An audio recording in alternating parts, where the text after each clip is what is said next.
Hello বন্ধুরা, আসসালামু আলাইকুম। আশা করি সবাই ভালো আছেন। তো বন্ধুরা, আপনারা যারা আইটেল মোবাইল ইউজ করেন, আপনাদের আইটেল মোবাইলের হটস্পটের পাসওয়ার্ডটা আপনারা কিভাবে চেঞ্জ করবেন? কোনো এক সময় হয়তো আপনার অনেকেরই হটস্পটের পাসওয়ার্ড দিচ্ছেন, তারা একটা একটা করে সবাই আপনার ইন্টারনেট নিয়ে ইউজ করতেছে, তারা পাসওয়ার্ড জানার কারণে। তো আপনারা চাইলে হটস্পটের পাসওয়ার্ডটা চেঞ্জ করে রাখতে পারবেন। সেই ক্ষেত্রে আপনার পাসওয়ার্ডটা কেউ জানতে পারবেন না। তো আপনারা হটস্পটের আইটেল মোবাইলের পাসওয়ার্ডটা কিভাবে চেঞ্জ করবেন, চলো আমি আজকের এই ভিডিওতে দেখিয়ে দিই। তাই কথা না বলে সোজা কাজে চলে যাই। তাই ভিডিও আপনারা ফার্স্ট লাইক না টেনে দেখবেন। তো বন্ধুরা, আপনারা আইটেল মোবাইলের হটস্পটের পাসওয়ার্ডটা চেঞ্জ করতে হলে সর্বপ্রথম আপনার মোবাইলের সেটিংসে ক্লিক করবেন। তারপর একটু নিচে আসবেন, আসার পর এখান থেকে আপনারা দেখতে পাচ্ছেন হটস্পট, এখানে আপনারা ক্লিক করবেন। এখানে আসার পর এখান থেকে দেখতে পাচ্ছেন হটস্পট সেটিংস, এখানে আপনারা ক্লিক করবেন। তারপর এখান থেকে দেখতে পাচ্ছেন পাসওয়ার্ড শো করছে, এখান থেকে এখানে আপনারা ক্লিক করবেন।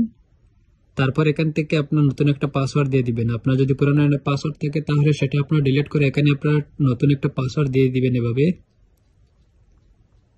এভাবে আপনার নতুন একটা পাসওয়ার্ড দিয়ে দিবেন, যেটা এখানে আপনার নামও চাইলে দিতে পারবেন, পাসওয়ার্ড চাইলে দিতে পারবেন, যেটা আপনার ভালো লাগে সেটা আপনার এখানে দিয়ে রাখতে পারবেন।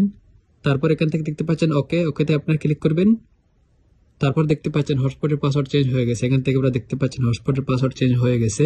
এখন আপনার হটস্পটের পাসওয়ার্ড কেউ জানতে পারবে না যদি আপনি যতক্ষণ পর্যন্ত না দেন। এইভাবে খুব সহজে আপনারা আইটেল মোবাইলের হটস্পটের পাসওয়ার্ডটা চেঞ্জ করতে পারবেন। আশা করি আপনারা বুঝতে পারছেন। ভিডিও যদি ভালো লাগে তাহলে অবশ্যই চ্যানেলটি সাবস্ক্রাইব করবেন এবং লাইক শেয়ার কমেন্ট করতে বলবেন না। খোদা হাফেজ, দেখা হবে না কোনো নতুন ভিডিওতে। আসসালামু আলাইকুম।